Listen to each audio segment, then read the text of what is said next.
Are you aware of the pipe issue in Update 4 at the moment? They're extremely broken for fluids at the moment. What specifically? Is there a pipe issue that you know of, Mark?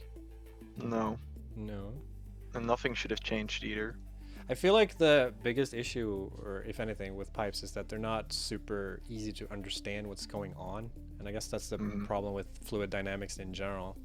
I remember when we launched Update 3 and we tried to explain like how Dylan explained like how the fluid dynamics work. And we had someone like who was like some kind of engineer, and he was like, I'm so glad that it's not realistic. Because it's like not fun to have proper fluid dynamics. Yeah, we discussed a lot of different ways of doing it back then as well, and I'm not 100% sure still if it's like the best way of going about it, because it is complicated still. Yeah. Do you have any things that you know, like, do you have any idea what you would want to change with the fluid dynamics if you had to change them, or? Nah.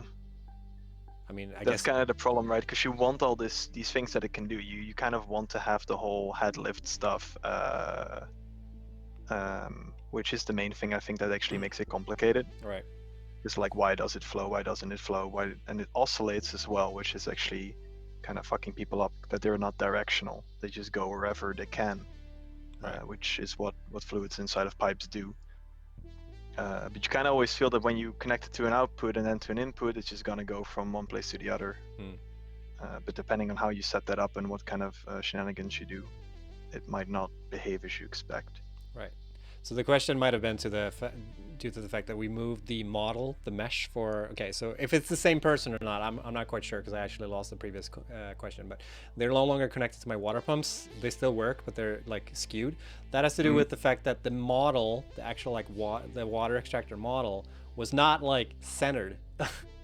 And we didn't notice this until we implemented the snapping functionality to the game. And when we snapped it, it was like, it's snapping, but why is it off? And then we noticed that the model was like off a little bit from this collision. So that's why. And you just need to rebuild them. That's it. They still work.